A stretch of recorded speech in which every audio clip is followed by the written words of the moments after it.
সবাই ভাবে একা থাকা মানেই দুঃখী হওয়া, কিন্তু কেউ বোঝে না এই নীরবতায় লুকিয়ে থাকে আত্মার শান্তি আর অদেখা শক্তি। একাকী থাকার চেয়ে বড় শিক্ষা আর কিছু নেই, কারণ একমাত্র নিজেকে জানলেই সব কিছু বোঝা যায়। একাকিত্ব তখন থেকে শুরু হয় যখন বুঝতে শুরু করবেন এই পৃথিবীতে সবাই নিজের স্বার্থে আপনার কাছে আসে। একা থাকতে পারাটা একটা অভ্যাস।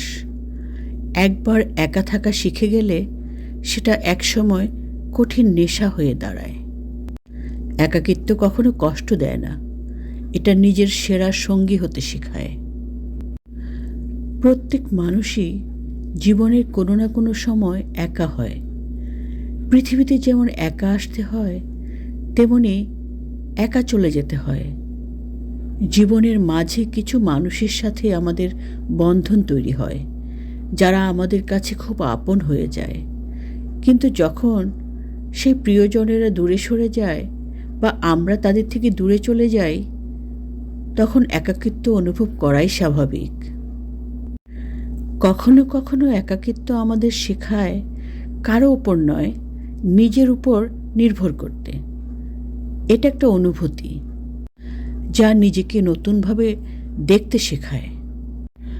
কখনো কখনো মানুষের মূল কষ্টের কারণ একাকিত্ব।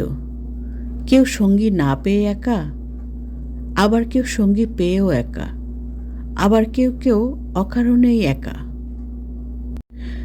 অভ্যাসে পরিণত হওয়া মানুষগুলো প্রতিনিয়ত একাকিত্বে ভোগে। কখনো কখনো একা থাকা দরকার, কারণ এই একাকিত্বেই জন্মায় নতুন চিন্তা ও স্বপ্ন। সব বদলানো গেলেও একাকিত্বের কষ্ট বদলানো যায় না। প্রচুর ট্রাফিক আজকে, চারপাশে এত এত মানুষ থাকার পরও মাঝে মাঝে নিজেকে এত একা একা লাগে।